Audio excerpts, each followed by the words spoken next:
Thank you very much for that very warm introduction, and it's a pleasure, of course, to be with you tonight to launch the journal. What should one say on the launch of an issue of a journal? Anything more than one would say on the launch of a ship? Yes, but how much more, and what kinds of things should be said? This is the launch of the University of New South Wales Law Journal, General Edition, Volume 35, Number 3, and Forum, Volume 18, Number 2. I hope that the contributors to the General Edition will forgive me tonight if I concentrate my comments on the Forum issue. The contents of that represent an area in which I think I have a little experience, and in the short time available, it was the area in which I could prepare more readily. In their editorial, Ms. Aurora and Ms. Gong touch on the content of each article in this issue of Forum. It would be plagiarism for me to summarise their summary. I will refer to a few of the issues raised in the articles and raise one or two issues myself. The subject matter of the issue, generally speaking, alternative dispute resolution, is vast, and one must be selective. The first topic I would like to talk about is genuine steps. The subject of pre-action protocols is dealt with by Chief Justice Bathurst, Professor Sordin and Ms. Hanks in their articles.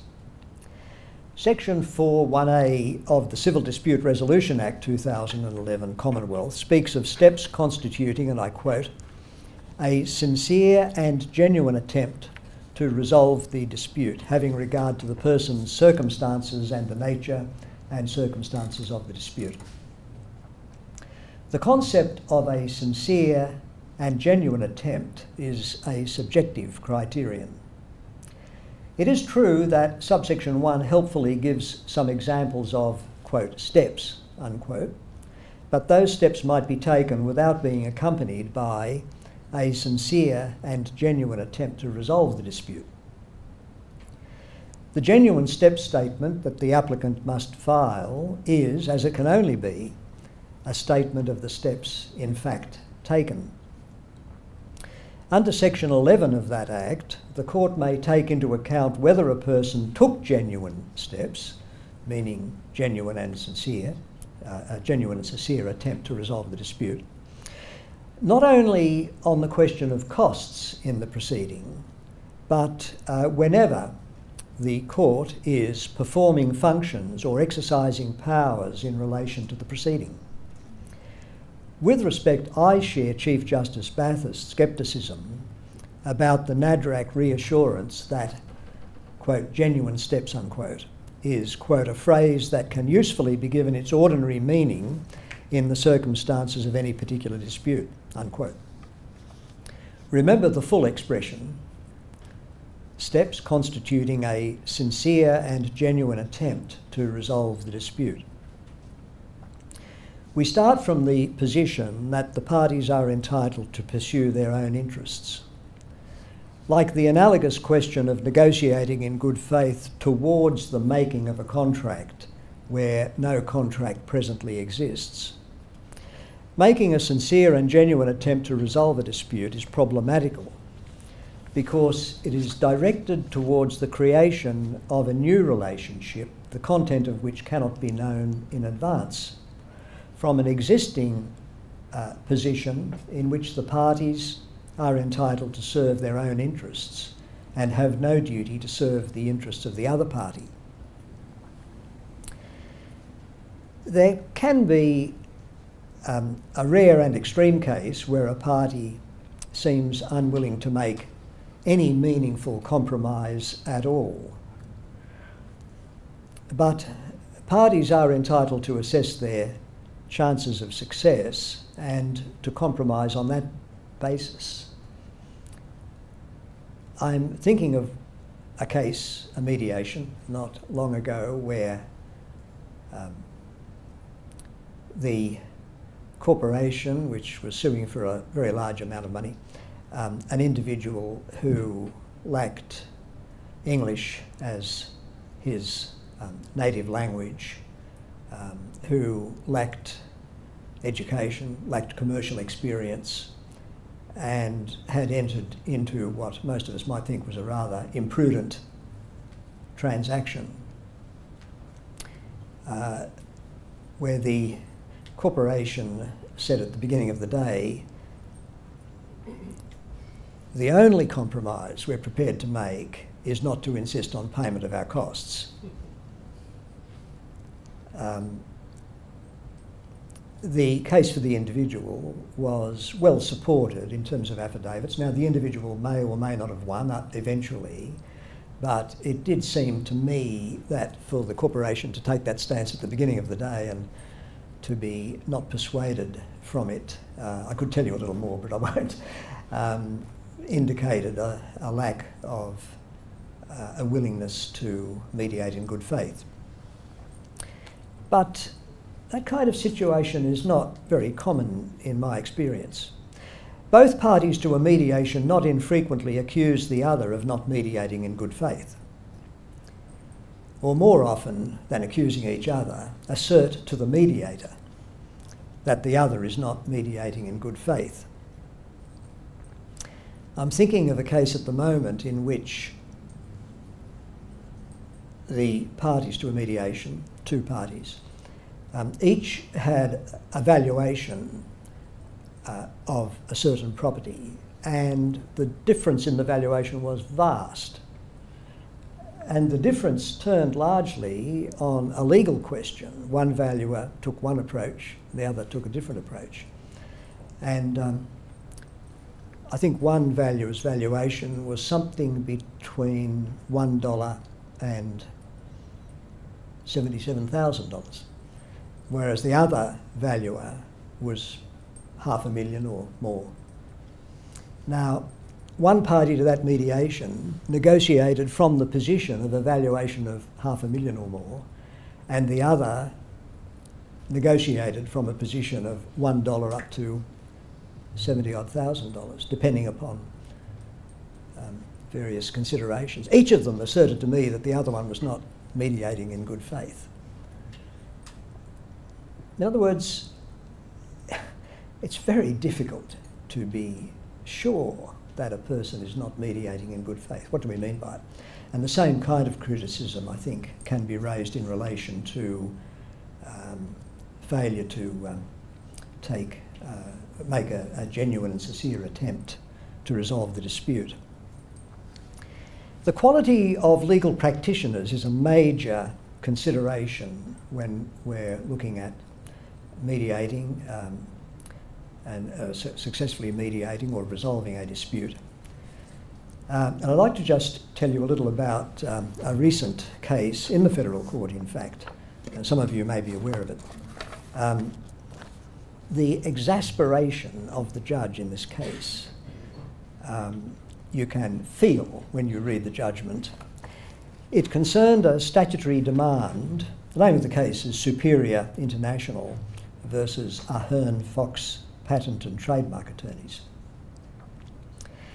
Statutory demand, an application to set aside the statutory demand, which of course must be made within 21 days of service of the statutory demand. Now there's an important point. If you have to make genuine, sincere and genuine steps before commencing a proceeding, how do you do that where the proceeding is one that you must commence within 21 days? Otherwise there's a deemed insolvency. The Act, as I've just said, raises a presumption of insolvency if the demand stands. And a company cannot oppose an application to wind it up on the insolvency ground unless, on a ground that could have been relied upon and was not relied upon in an application to set aside, or an application that was relied upon and rejected. So that's the general legal background, which most of us are probably fairly familiar with. The company in this case filed more than 300 pages of affidavits in support of the application to set aside. The respondent that is the creditor, served almost 150,000 pages of affidavits in response. The amount in issue was $10,706.33. It involved 9 invoices, of which only one exceeded the statutory minimum of $2,000. When the matter came before the court first time, the judge said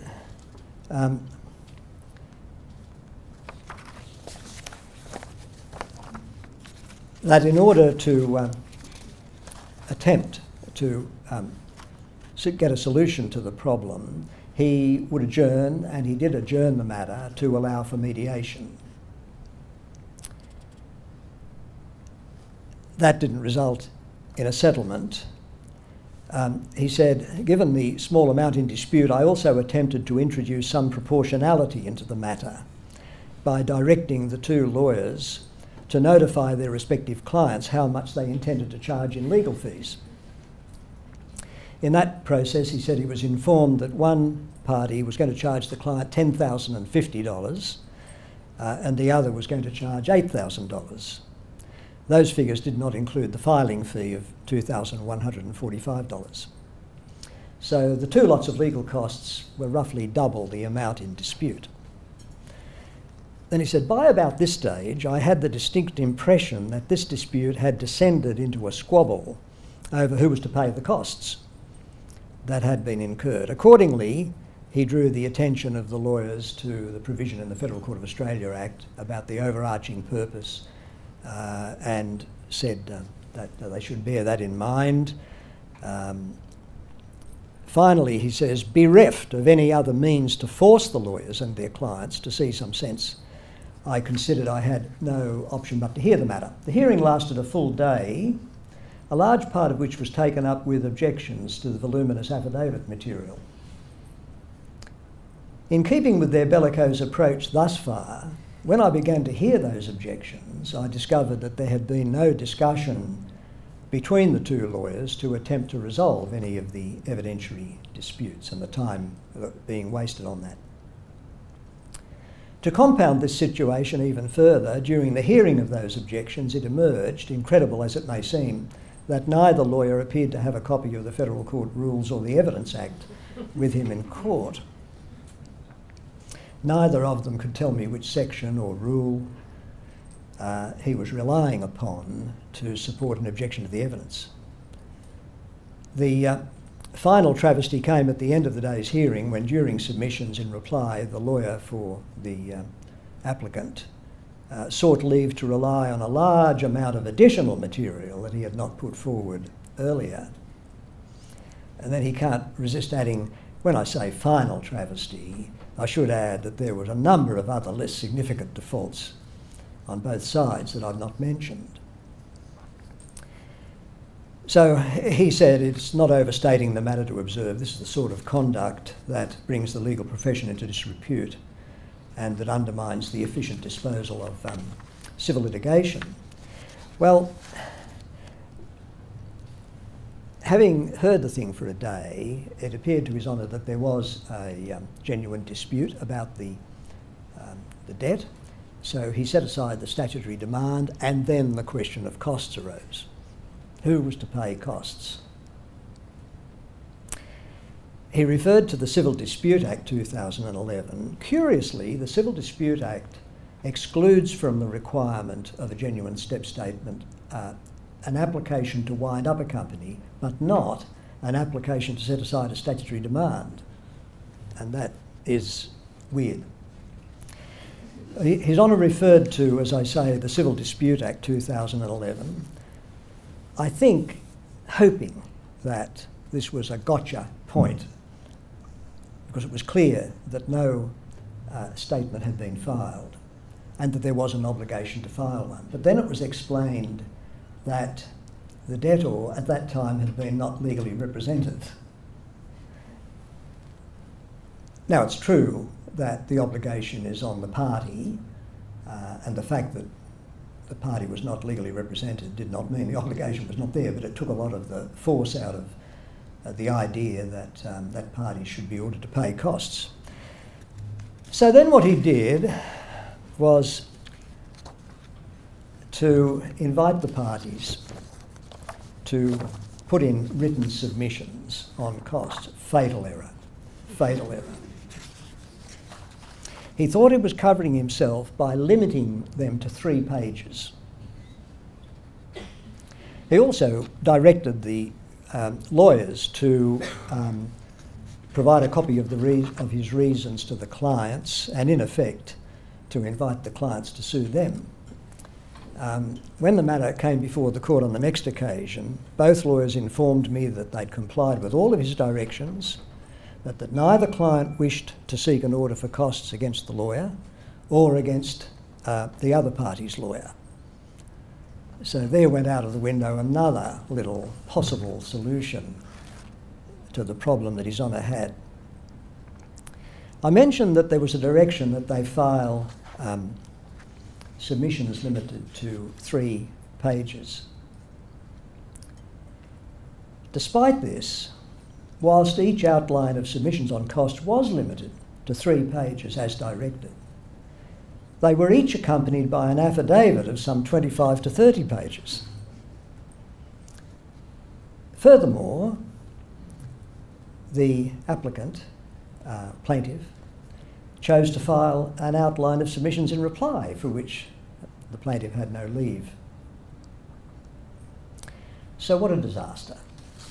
And finally, you may ask, well, what was the solution? What was the answer?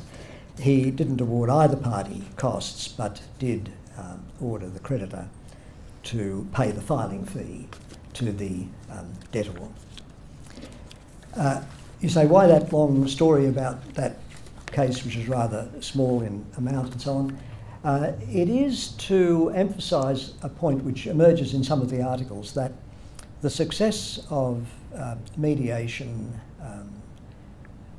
and any other form of resolution of legal disputes depends heavily on the quality of the lawyers involved and their commitment to the process. And I would think that every mediator would endorse that. You have situations where very good solicitors and barristers, whilst being prepared to assert their client's case firmly if the matter goes on, do understand their role in relation to mediation. And unfortunately, you do get the others amongst legal practitioners. Mandatory mediation, even without the parties' consent, that is. Section 26 of the Civil Procedure Act 2005, New South Wales, and Section 53A of the Federal Court of Australia Act provide for this. I support it. We may think that if you order parties where both do not consent to go to mediation, that's doomed to fail. That's a natural thought to occur, but there can be reasons why parties don't consent. One party doesn't want to be seen to be weak in the view of that party. I remember when I was a judge in the federal court, one case in particular, in which a very high-level executive of a corporation was suing the corporation for a very large amount of damages arising out of the termination of the employment relationship. It would have been a most interesting case if it had gone on, I might say. It had quite a few fascinating issues, but I thought I shouldn't get sidetracked with that, so I said, have you gone to mediation? Yes, we've been to mediation once. The case was likely to take 4 weeks, and with some misgivings, well, then I did ask them, well, do you consent to an order? And the plaintiff said, yes, we would consent to an order, and the defendant corporation said, no, we don't consent. Of course, if Your Honour makes the order, we will mediate in good faith. I would hope so. So I did make the order, and it settled. Needless to say, I know nothing of what happened in the mediation. All I know is that the case did settle. That was a case where mediation was ordered without the consent of one party. There are some English cases on mediation, and as is pointed out in Ms. Hank's article, a leading case in the UK is Halsey versus Milton Keynes General Trust, in which the Court of Appeal said that it is inconceivable that any court would order mediation without the consent of both parties.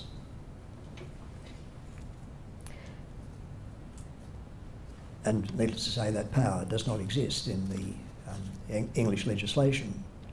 Yet English courts have been prepared to deny a successful party the usual order for costs, where a judge has suggested mediation and a party has refused point blank to act on the suggestion. There's an interesting case called Dunnett versus Railtrack, in which a woman who was a horse owner was suing Railtrack arising out of the deaths of 3 of her horses that were struck by a train. And she lost before the primary judge. She sought leave to appeal, and she was granted leave to appeal to the Court of Appeal.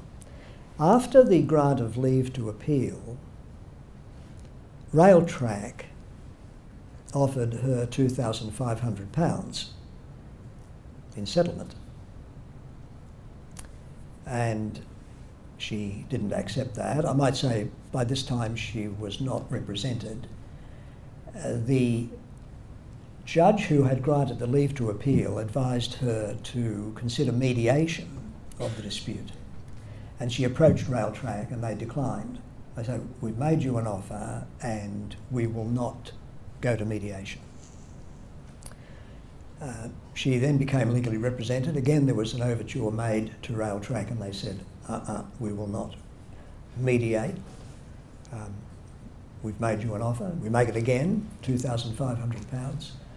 And again, it was not accepted. So the case went on to hearing and she lost the appeal. So Railtrack naturally sought an order for its costs on the appeal. It's quite an interesting result, really, in view of the fact that Railtrack had made an offer and secured a better result on the appeal than what it was prepared to settle for. Nonetheless, the Court of Appeal denied Railtrack its costs, basically because it had refused to go to mediation at all when the judge who had granted leave to appeal had recommended it. There are other cases in the UK where litigants have refused point blank to go to mediation, and they have nonetheless got an order for their costs because the court has held that it was quite reasonable for them to refuse to go to mediation. I stand to be corrected on this, but I don't think we have many, if any, cases in Australia in this area.